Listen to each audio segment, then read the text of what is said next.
Welcome to the Corridor Alternatives public meeting for the U.S. Highway 231 or State Road 75 Project Development and Environment Study from south of State Road 30A, U.S. Highway 98 or 15th Street in Panama City to State Road 20.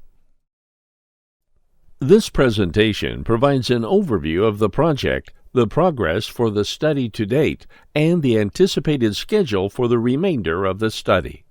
Next, we will review the Project Development and Environment, or PD&E Study Key Project Concerns, and the goals and objectives that have been developed to guide the study as alternatives were developed and evaluated. Finally, we will present the alternatives that have been developed and discuss what the next steps are. The project study area is on U.S. Highway 231 from just south of the intersection with State Road 30A, also known as U.S. Highway 98 or 15th Street in Panama City, to the intersection with State Road 20 north of Youngstown, a distance of 22 miles. The study area also includes State Road 389 or East Avenue from Sherman Avenue to Baldwin Road. Tonight's public meeting is the second of 3 public meetings that will be held during the PD&E study process.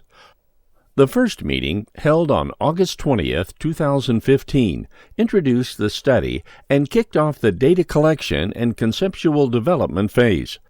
Tonight's meeting is the second meeting, and the purpose of this meeting is to present the alternatives that have been developed based on the identified issues and needs for the U.S. Highway 231 corridor. These alternatives and concepts will be shown later in the presentation. This is your opportunity to review the alternatives, to interact with the project team, and to provide input and feedback. We are very interested in hearing your suggestions and are looking forward to receiving this input. The third and final public meeting, which is anticipated to be held early in 2017, will be a public hearing of the recommended alternative. This PD&E study is anticipated to be completed in the summer of 2017. In the early phase of the study process, through community and stakeholder input and engineering and environmental analysis, several concerns were identified within the study area.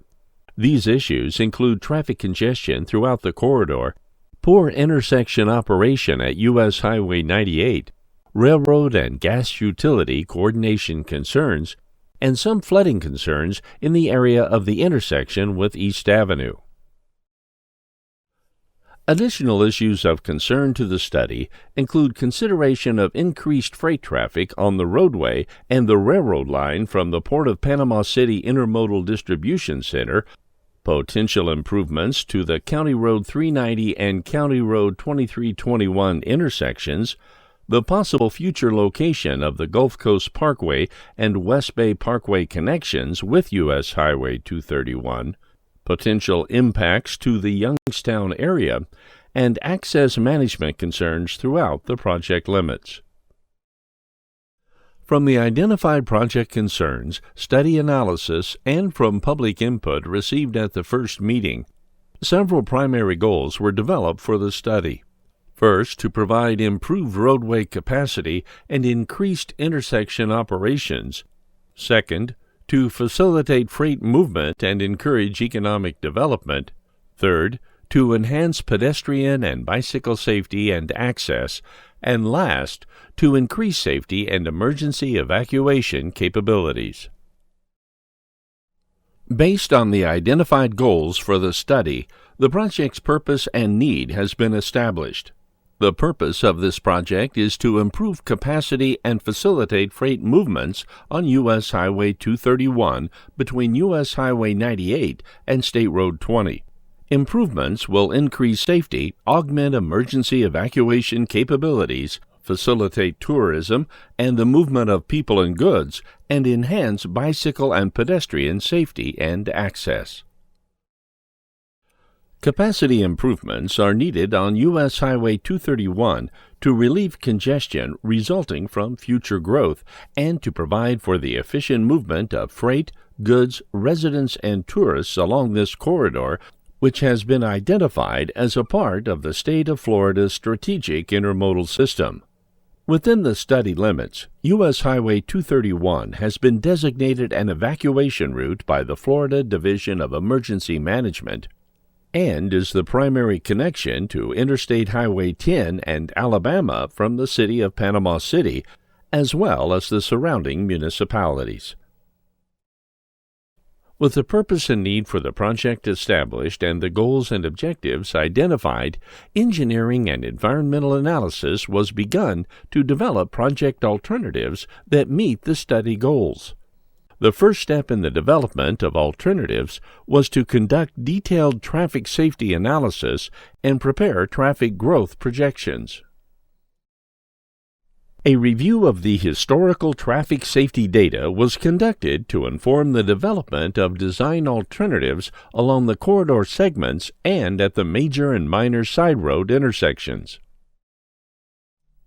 Based on historical trends and anticipated changes, the growth in traffic along the U.S. Highway 231 corridor was projected through a design year of 2045 and was then applied to the existing facility to determine what level of improvements would be needed to support the design year anticipated traffic.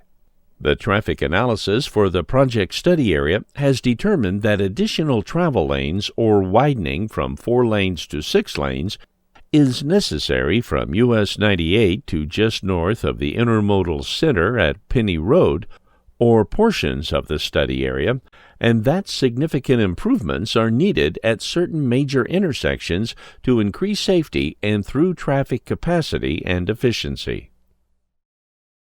In this portion of the presentation, we present design alternatives that have been developed to address the identified need for additional travel lanes within portions of the study area. The study area has been divided into 5 segments. The presented alternatives include options for widening the existing 4-lane roadway and major intersection improvements at U.S. Highway 98, State Road 77, County Road 390, and Titus Road. The following is a detailed description of the alternatives for each of the 5 segments. Segment 1 is from the beginning of the study area at U.S. Highway 98 and extends to south of Pipeline Road. This segment is within the urban area and involves complete reconstruction of the roadway utilizing a portion of the Bayline Railroad right-of-way. Major intersection improvements are also proposed at the intersections with U.S. Highway 98 and at State Road 77. The proposed alternative for Segment 1 includes widening the existing 4-lane roadway to 6 lanes, 3 lanes in each direction, with a buffered bike lane and an 8-foot wide sidewalk placed along the outside of the southbound roadway. The roadway will be constructed with curbing and gutter, have a median to provide for protected left turn lanes, and will be posted with a speed limit of 45 miles per hour.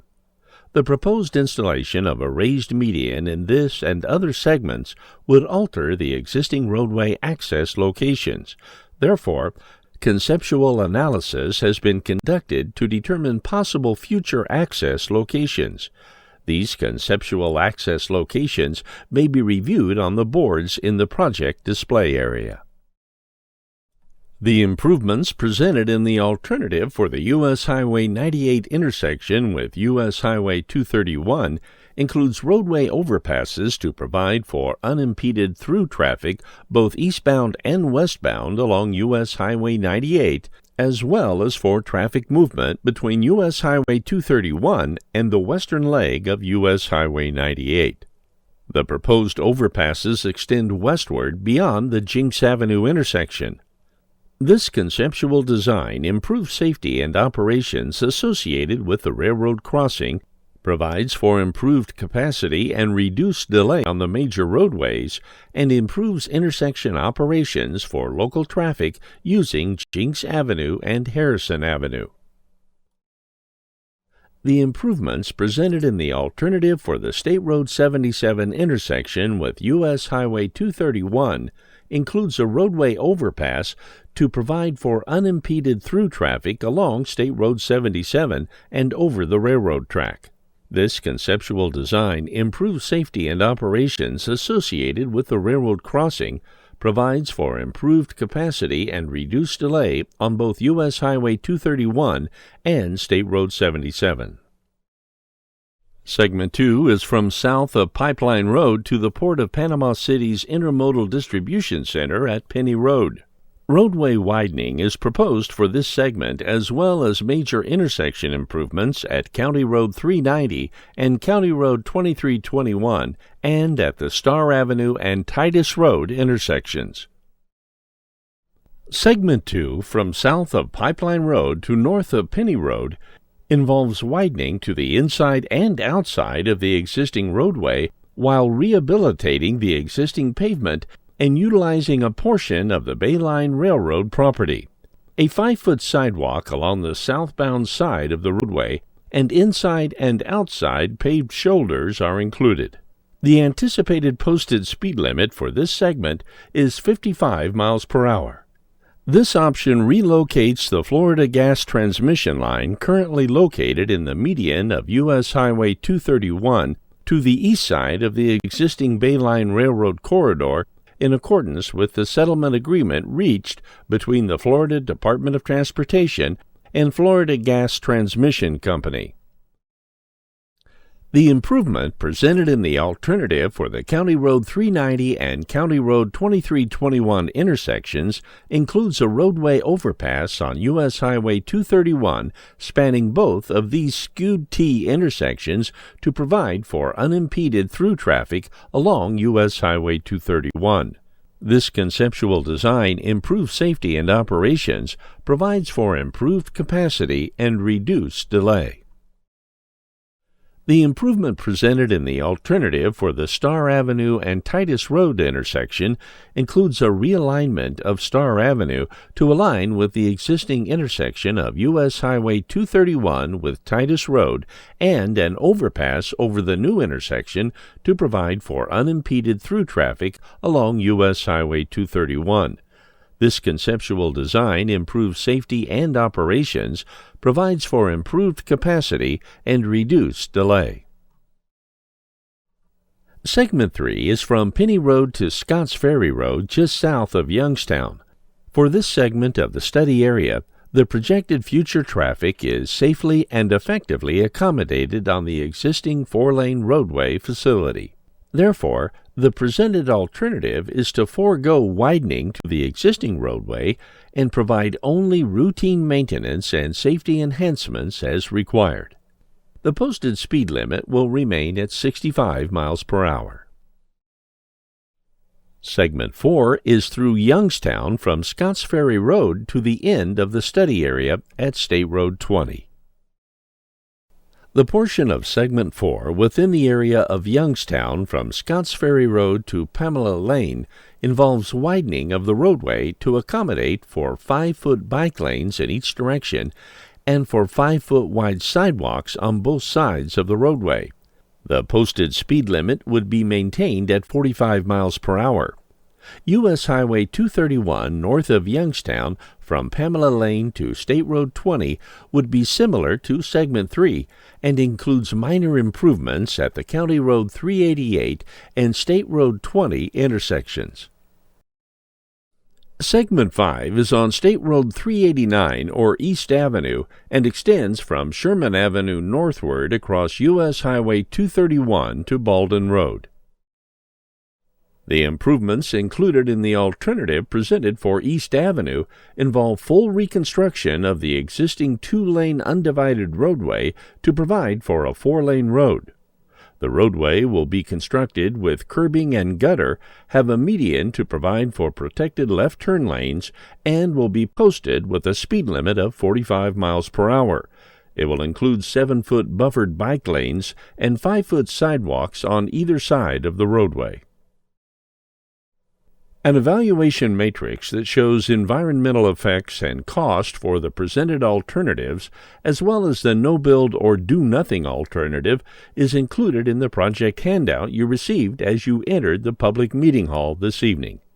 It is also presented on a board in the project display area. The study team has prepared a preliminary conceptual pond siting analysis to identify several alternatives to achieve the necessary stormwater treatment. Final pond site selection will be determined during a subsequent design phase. However, FDOT right-of-way agents and the study team drainage engineers are present at the meeting tonight and are available to discuss any concerns you may have. Please review the project documents and information presented at tonight's meeting, then take this opportunity to provide your input and discuss your concerns with members of the project team. Members of the FDOT and the study team are available at the presentation boards to answer any questions you may have and to hear your concerns about the alternatives. More information is shown on the project website at www.nwflroads.com. At this website, any interested persons may click on the Email Updates button, fill out the information, and click on the Submit button to receive emailed notices as the information for this project gets updated. You are also provided a comment form that can be filled out and returned here tonight or taken with you and mailed to us at the address provided on the form. You may also contact the study team at any time by phone or email to ask any questions or share your concerns. The contact information shown here is included on the project information sheet that was provided to you as you signed in for this meeting. So, what comes after this meeting is completed? After we receive feedback on the proposed project alternatives, we will identify the preferred alternative for the corridor segments. We then will complete analysis and documentation of the engineering and environmental consideration for the preferred alternative and present it to the public at a public hearing anticipated to be held in early 2017. After the public hearing, the documentation will be sent to the Federal Highway Administration for their concurrence. If the build alternative is selected and approved as the preferred alternative, the next step for this project is to begin the engineering design. The FDOT has included funding for a portion of the design phase, which is scheduled to begin next year. Funding for right-of-way acquisition and construction phases has not currently been scheduled. This concludes the informational presentation for the second public meeting for the U.S. Highway 231 PD&E study. This presentation is approximately 5 minutes in duration and will begin again in 30 seconds. Thank you for viewing.